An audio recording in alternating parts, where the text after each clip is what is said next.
дыйканчылык менен жамбагасыздар, мал чарбачылыгы менен дегендей. Мына жакында 3 жылга жер салыгынан бошоттум. 3 жылга чейин деп туралар, анан 3 жылдан кийин дагы узартабыз, же дагы көрөбүз дегендей. Бул эми сиздердин ошол кичине баягы салыктан бошосо жеңилдик болот. Мал чарбачылыгына, жер айдоого дегендей. Анан Кудай буйрса, январдан баштап, январ-февралдардан баштап кредиттерди бере баштайбыз. Айыл чарбага, дыйканчылыкка, именно дыйканчылыкка. Буга чейин мен май айларында тапшырма берип текшерип чыккыла банктардын баарын эмне үчүн жерлер жакшы айдалбайт деп тапшырма бергем. Өткөндө мага 1 ай мурун алып келип берди. Ушуга чейин акыркы бир 10 жылда айрыкча 3% дыйкандарга жетип жүрүптүр, кредиттер силерге жетип жүрүптүр. Калганы бүт эле ошо Бишкектен, областтын чоңдору, министрлер, чоң бизнесмендер алып колдонот экен, кайра жаап коет экен. Ал эми дыйкандарга берилген акча да мисалы 6% менен 7% менен мурда берилчү. Азыр эми ошону толук көзөмөлгө алып, мына Камчыбек Кыдыршаевичке тапшырма бердим, текшерип атат азыр. Жаңы жылдан кийин, мындан кийинки бөлүнгөн акчаны ар бир тыйынына чейин сиздерге, дыйкандарга, фермерлерге жеткидей кылабыз. Аны биз көзөмөлгө ала алабыз. Кимдир эгерде банкирден кетеби же башкасынан кетеби, мындай дыйкандарга эмес, башкача колдонуп жибербейсе башка жака, анда жоопко тартылат, камалат. Кайра баягы ушерттик кайра ордуна келтиртебиз. Мына ушундай иш-чараларды жүргүзүп атабыз. Кече күнкү иш-чараны көрсөңүздөр керек эми, массалык маалымат каражаттардан көрдүңүздөр да мынакей. Акыркы ушул союз ажыраганы, союздан чачыраганы. Бизге бир дагы техниканы, военный техниканы, ушундай курал жарактарды сатып албаптыр. Жалаң грант калчу экенбиз. Россиядан алыптырбыз, Кытайдан алыптырбыз. Анча-мынча Америкадан, Европадан алган, Турциядан алган курал жарактарыбыз бар экен дагы. Былтыр мен келген убакта бир асманга көтөрүлүп чыга турган тик учагыбыз же истребителибиз жок экен.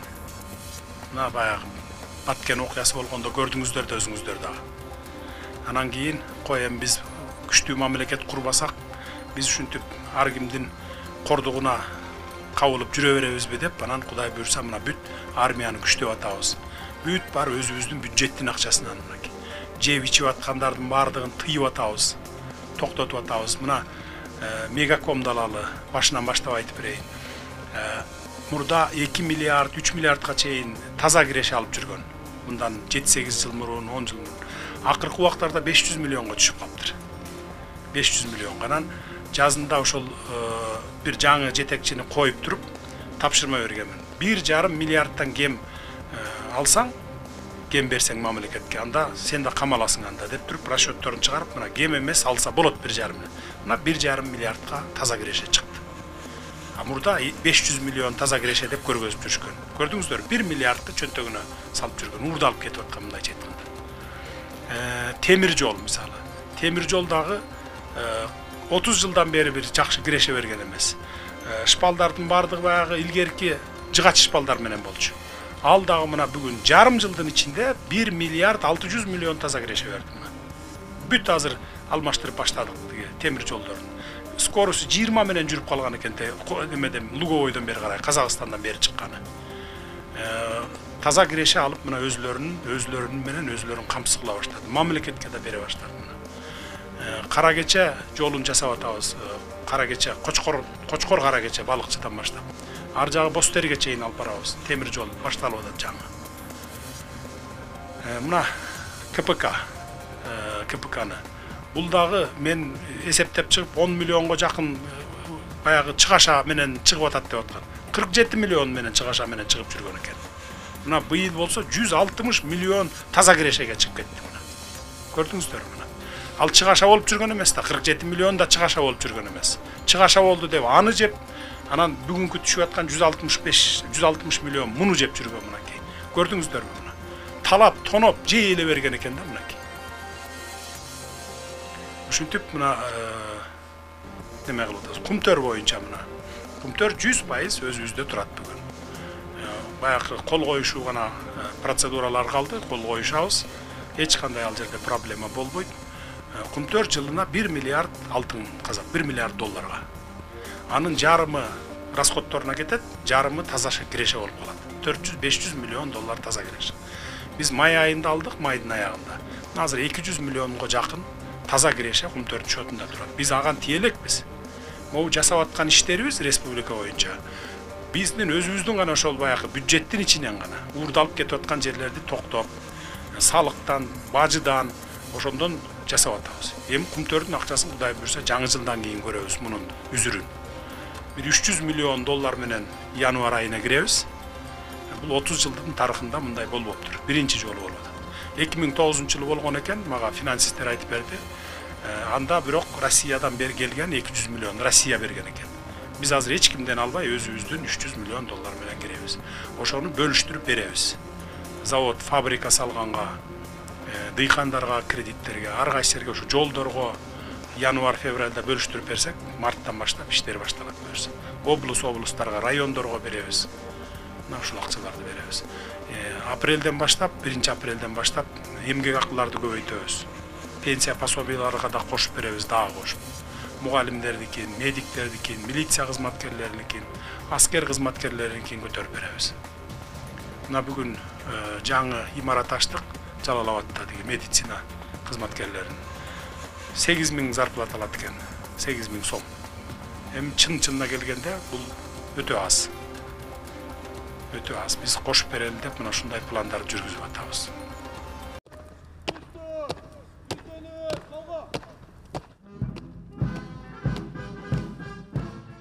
Жолдош Кыргыз Республикасынын Уралдык күчтөр батальонунун командири полковник Молдай Ибраев.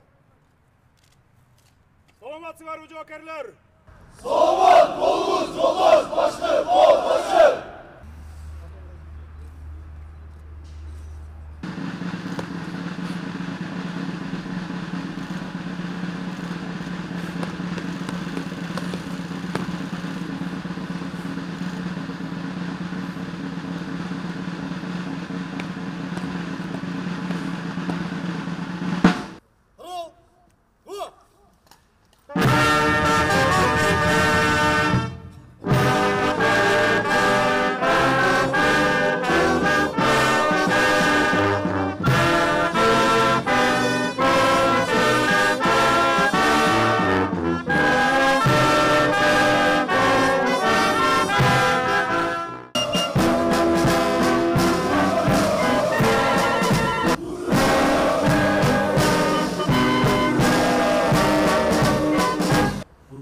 Кыргыз Республикасынын улуттук коопсуздук мамлекеттик коюлган талаптарды так аткарып, күжүрмөн даярдык менен түзүлүшүнүн 50 жылдык мааракеси жана күжүрмөн тууну салтанат ойнумуздарга абдан чоң жоопкерчилик жүктөлгөн.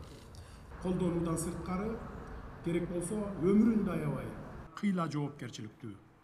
Себеби мамлекеттин бүтүндүгү менен эгемендигин коргоо үчүн аскер кызматчылары сиздерди карап түздөнөт. Сиздердин зор эмгегиңиздер, бай тажрыйбаңыз. Урматтуу Кыргыз Республикасынын улуттук коопсуздук мамлекеттик комитетинин эбегейсиз зор тапшырмаларды аткарууда аскер бөлүгүнүн салыялоо ишинин орду өзгөчө экендигин белгилеп кетүү керек. Мамлекеттик комитетинин негизги жумуш объектилеринин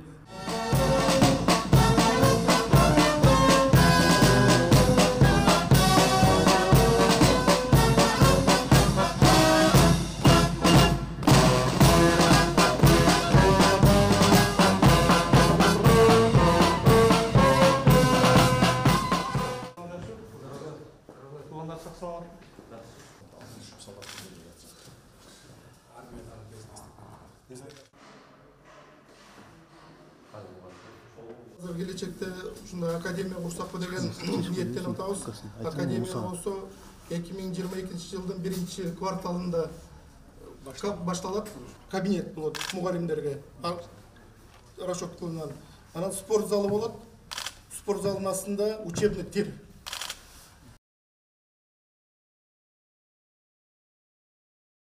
Алдынан көрүнүшү, бул жерде болсо жатакананын алдынан көрүнүшү, бул баягы учебный корпустун көрүнүштөрү. Бул жакта болсо генерал-лейтенант Асанкулов атындагы учебный класс.